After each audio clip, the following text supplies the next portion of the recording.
जी, अस्सलाम वालेकुम। उम्मीद है कि आप तमाम दोस्त खैरियत से होंगे। मार्केट की सूरत-ए-हाल कभी 10,000 ऊपर, कभी 10,000 नीचे, बहुत ज़्यादा वॉलेटिलिटी चल रही है। आज मार्केट को जो है वो ऊपर बंद करना पड़ गया, कल जो था वो नीचे बंद करना पड़ गया था। तो ये अपर कैप और लोअर कैप का सिलसिला जो है ये चल रहा है और ख़ास तौर पर जो नए लोग या जिन्होंने पहली मर्तबा ये चीज़ें जो हैं इतनी वॉलेटिलिटी को फ़ेस किया है, यकीनन उनके लिए फ़ैसला करना बहुत मुश्किल होगा कि वो चीज़ों को रखें, बेचें, क्या करें? तो इस पर इंशाल्लाह आगे चल के थोड़ा बात करने की कोशिश करेंगे। इसके साथ कोशिश ये होगी कि महँगाई के हवाले से जो कि गुज़िश्ता काफ़ी अरसे से हम बात करते चले आ रहे हैं, उसका जो इंडेक्स है, वो भी ज़रा आपके साथ शेयर करेंगे। देखिए, मकसद जो है बेसिकली वो वीडियो के अंदर वो चीज़ें डिस्कस करना है जो कि मार्केट को डायरेक्टली या इनडायरेक्टली मुतासिर करती हैं। लेकिन उसमें बेसिकली बाज़ औक़ात होता ये है कि कुछ दोस्त अहबाब उससे डर जाते हैं। हालाँकि चीज़ों से डरना नहीं चाहिए, चीज़ों को समझना चाहिए कि क्या इनको समझने से हमें मार्केट को समझने में आसानी होगी या नहीं। लेकिन अगर सिर्फ़ एक फ़ियर रहेगा, एक खौफ़ रहेगा कि नहीं हमने किसी भी नेगेटिव चीज़ को डिस्कस ही नहीं करना या किसी पॉज़िटिव चीज़ जो है उसको डबल ट्रिपल करके उसको उसका इम्पैक्ट हमने समझना है, तो फिर उससे मार्केट की रियलिटी जो है या उसकी जो अंडरस्टैंडिंग है, वो शायद करना मुश्किल हो जाएगा। तो आज इसके ऊपर भी इंशाल्लाह थोड़ा-सा बात करने की कोशिश करेंगे। 10,000 पॉइंट्स आज मार्केट ने ऐड कर दिए जी। चलें, सब दोस्त खुश हो जाएँ। अब देखिए इसमें एक चीज़ जो है वो बड़ी अहम है और वो ये है कि मार्केट की अभी तक की ये जो लड़ाई है, ये डायरेक्टली इम्पैक्ट हो रही है आपकी वॉर के साथ।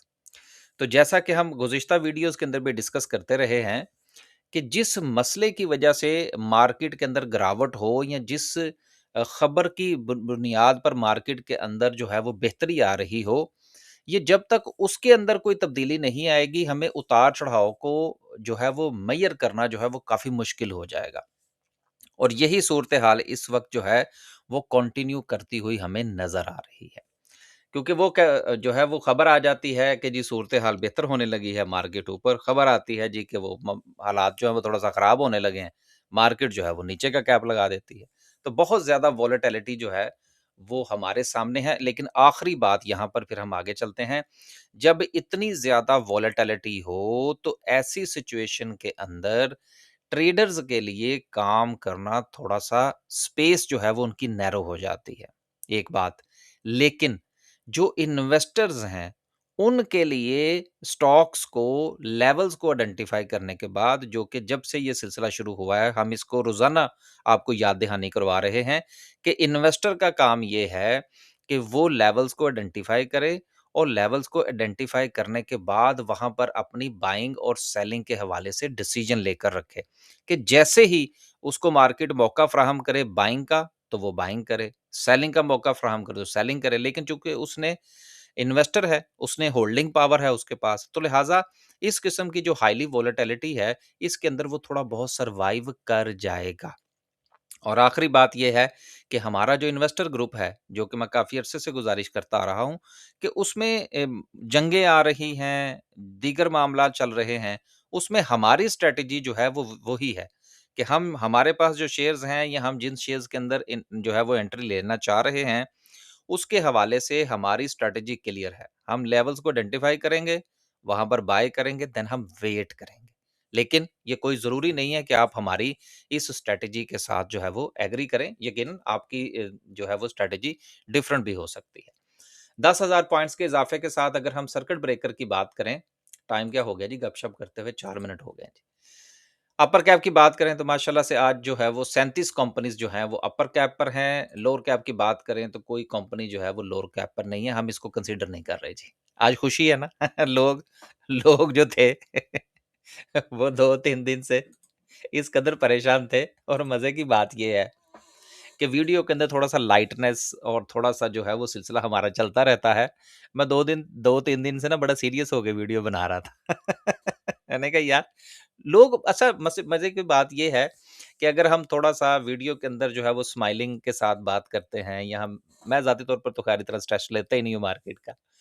तो बहुत सारे लोग जो हैं वो हालाँकि वीडियो तो मार्केट की है ना यार, अगर मार्केट 10,000 नीचे चली गई या 10,000 ऊपर चली गई, तो उसमें हमारा तो कोई किरदार नहीं है। लेकिन बहुत ज़्यादा लोग जो है वो इससे वो क्या कहते हैं जी, कमेंट्स करते हैं कि नहीं जी वो देखें जी वो मार्केट इतना नीचे चली गई और आप जो है वो स्माइलिंग फेस जो था वो उसके साथ वीडियो बना रहे थे। तो मैंने फिर चला कोशिश करते हैं कि आपके जो गम में जो है वो हम भी थोड़ा-सा शरीक हो जाते हैं। तो चलें जी। सेक्टर वाइज़ बात करें तो माशाल्लाह से आज जो है वो तमाम सेक्टर्स के अंदर ही हमें बेहतरी नज़र आती हुई जो है वो देखी गई हमने।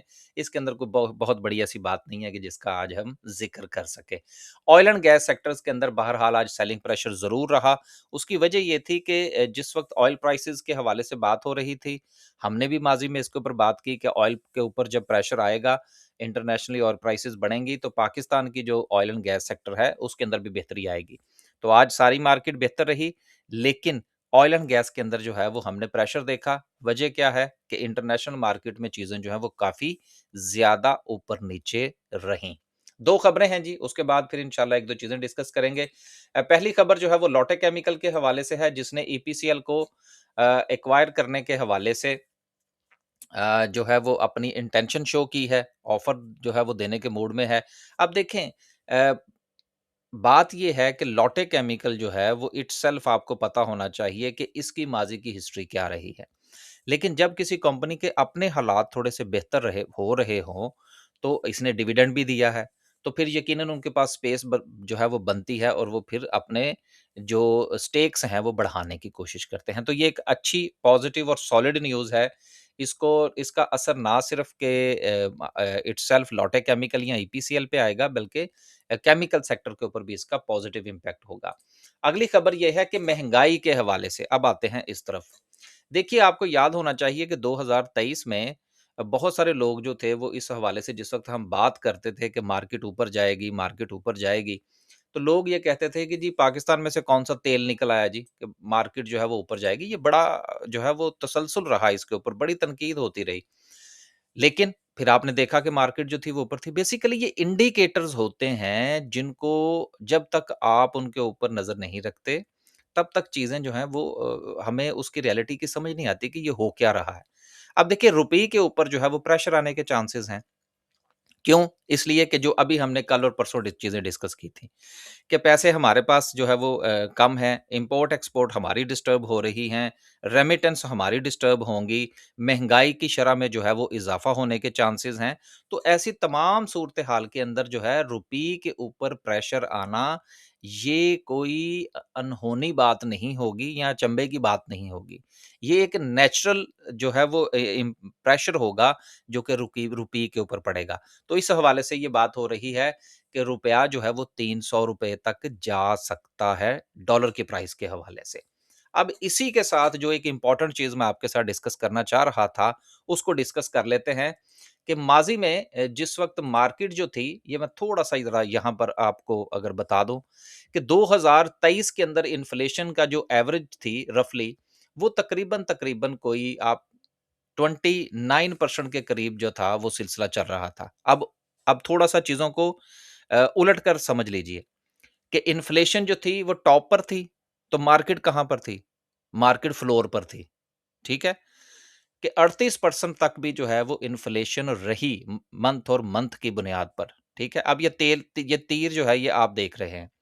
अब उसके बाद जैसे-जैसे इन्फ्लेशन में कमी होती गई कि 2023 में 29%, 2024 में 23%, 2025 में 4.5 कि इन्फ्लेशन का एक वक़्त ऐसा भी आया अप्रैल के अंदर 2025 के अंदर कि इन्फ्लेशन जो थी वो 0.3% रह गई थी। कि समझ लीजिए कि महँगाई का जो इंडेक्स है वो ख़त्म होने को था। अब जैसे-जैसे ये महँगाई का ये जो तीर है ये नीचे उतरता रहा है, मार्केट के अंदर आपने बहुत ज़्यादा मूव देखी थी। ये आज की वीडियो बड़ी इम्पोर्टेंट होगी, वैसे मैंने कभी कहा नहीं, लेकिन समझने के हवाले से। अब आप दूसरी तरफ आ जाइए।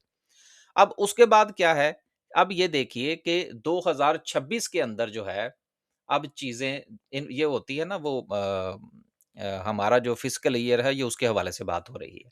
अब उसके बाद ही जुलाई से लेकर अब ये सिलसिला जो 26 और 27 का शुरू होने लगा है, अब इसमें अगर आप देखें तो इन्फ्लेशन जो है वो अगेन उसका जो तीर है, उसका मुँह ऊपर की तरफ होना शुरू हो गया, राइट? और फरवरी के महीने में जो इन्फ्लेशन है वो अगेन 7% तक आ गई है। लेकिन अब ये जो मार-धाड़ हुई है हमारी इस मार्च के महीने के अंदर 10 दिनों के अंदर, अब इसका जो इम्पैक्ट है, वो इस महीने के एंड पर आएगा और इन्फ्लेशन जो है वो यहाँ मुझे लगता है कि शायद वो कोई 9% के करीब जो है वो जा सकती है। अब ये जो हम कह रहे हैं ना कि आने वाले दिनों में स्टॉक मार्केट के ऊपर जो है वो प्रेशर आ सकता है और मज़ीद जो है वो ये जंग ना भी होती तो तब भी मार्केट जो थी वो प्रेशर ले रही थी। उसके पीछे ये वो चीज़ें हैं जिनको कि जब तक आप कोरिलेट नहीं करेंगे स्टॉक मार्केट के साथ, नहीं समझ आएगी चीज़ों की। ये जो हम वीडियोज़ के अंदर कहना शुरू कर देते हैं ना कि मार्केट जो है वो अपना ट्रेंड बदल गई है, मार्केट ने ये वाली सपोर्ट तोड़ दी और उसके बाद मार्केट का ट्रेंड बदल जाएगा और फिर वो मार्केट उससे नीचे आना शुरू होती है। उसके पीछे इस किस्म की बहुत स्टडीज़ शामिल होती हैं जो आपके साथ शेयर की जाती हैं। तो उम्मीद है कि जी ये चीज़ जो है, ये आप भी अंडरस्टैंड करने की कोशिश करेंगे लेकिन कमेंट करके ज़रूर बताइएगा कि इस किस्म की कोई चीज़ वाक़ईतन डिस्कस करनी भी चाहिए या नहीं? क्योंकि बहुत सारे लोग इसको पसंद नहीं भी करते। तो जो वो क्या कहते हैं, जो मेजॉरिटी कहेगी हम उसके साथ चले जाएँगे। नेक्स्ट टाइम इसको डिस्कस नहीं करेंगे। तो ये देख लीजिएगा जी। लास्ट में डिस्कस करते हैं जी आज की कैंडल को। कैंडल के पॉइंट ऑफ व्यू से कल हमने ये बात की थी कि मार्केट जो है इसकी सपोर्ट थी 148,000 की अराउंड, ये ज़ोन था जिसको कि मार्केट ने सॉरी 147,008 ही समझें थी। तो उसके नीचे मार्केट ने क्लोजिंग दी थी और मार्केट के ऊपर सेलिंग प्रेशर कंटिन्यू कर रहा था। लेकिन उसके बाद अच्छी न्यूज़ आई और मार्केट ने एक गैप अप ओपनिंग दी। अच्छा, गैप अप से मुझे अब एक और बात याद आ गई, टाइम काफ़ी हो गया। अब बहुत सारे लोग जो हैं वो मुझसे ये पूछ रहे हैं कि जी ये गैप फिलिंग जो होती है उसके बारे में आपकी क्या राय है? यार देखें, ये गैप वाले जो लोग हैं ना, ये आप उन्हीं से जाके पूछें। मैंने कभी आपको वीडियो के अंदर नहीं कहा कि ये नीचे का गैप फिल हो गया और अब इसके बाद जो है वो मार्केट ऊपर जाएगी। गैप तो अब मार्केट ने बहुत सारे बना दिए हैं। मार्केट का एक तो ये बहुत बड़ा गैप है। उसके बाद ये वाला गैप जो है ये बन गया है। तो भई मैं तो इस थ्योरी के ऊपर जो है मेरी जो है वो राय में मैं इस इन चीज़ों के ऊपर इतना रिलाई नहीं करता, गैप फिलिंग वगैरह। ये जो लोग गैप फिलिंग के हवाले से जो है वो डिस्कस करते हैं, मेरा ख़्याल है वो ही आपको बेहतर जवाब दे सकते हैं। क्योंकि मेरी स्ट्रैटेजी के अंदर गैप फिलिंग नाम की कोई चीज़ नहीं है। सो आज जो है वो गैप अप ओपनिंग रही, लेकिन अगेन मार्केट की जो एक सपोर्ट है, जो कि सिग्निफिकेंट सपोर्ट थी, अब वो रेजिस्टेंस बन चुकी है। अराउंड कोई 157,000 का ज़ोन बनता है, वहाँ पर मार्केट को रेजिस्टेंस का सामना करना पड़ा है, राइट? अब इसमें सिंपल सी बात है, अगर कंटिन्यू सिलसिला चलता है, कोई बड़ी खबर नहीं आती, पॉजिटिव या नेगेटिव के हवाले से और मार्केट इसी तरह से कंटिन्यू करती है, तो जब तक कल मार्केट जो है वो 100 एंड ये जो 57,500 का जो ज़ोन है, इसको ब्रेक नहीं करती ड्यूरिंग द सेशन, तब तक नई ट्रेड लेने से परहेज़ कीजिएगा। ये मेरी मैं भी इसी स्ट्रैटेजी को कल फ़ॉलो करूँगा। लेकिन अगर मार्केट जो है वो कल इसके नीचे ट्रेड करती है, तो देन कल जो है वो ट्रेड लेने से परहेज़ कीजिएगा। Selling pressure oil and gas के हवाले से आ सकता है। बस जी, खुश रहें, आबाद रहें, अपने पोर्टफ़ोलियो का ख़्याल रखें। आज काफ़ी सारी चीज़ें मैंने आपके साथ डिस्कस करने की कोशिश की है। कोशिश कीजिएगा आप भी कि थोड़ा-सा को कमेंट करके इस चीज़ के हवाले से बताइएगा कि आया कि इन्फ्लेशन और इसके साथ जो मार्केट का साइकिल और बाकी चीज़ें हैं, क्या वाक़ईतन ये हमें कुछ अंडरस्टैंड करने की ज़रूरत है? या कि बस ठीक है, गो विद द फ्लो कि जो है वो चीज़ें चल रही हैं उसी तरह से चलनी चाहिए। इजाज़त दीजिए जी। अल्लाह हाफ़िज़।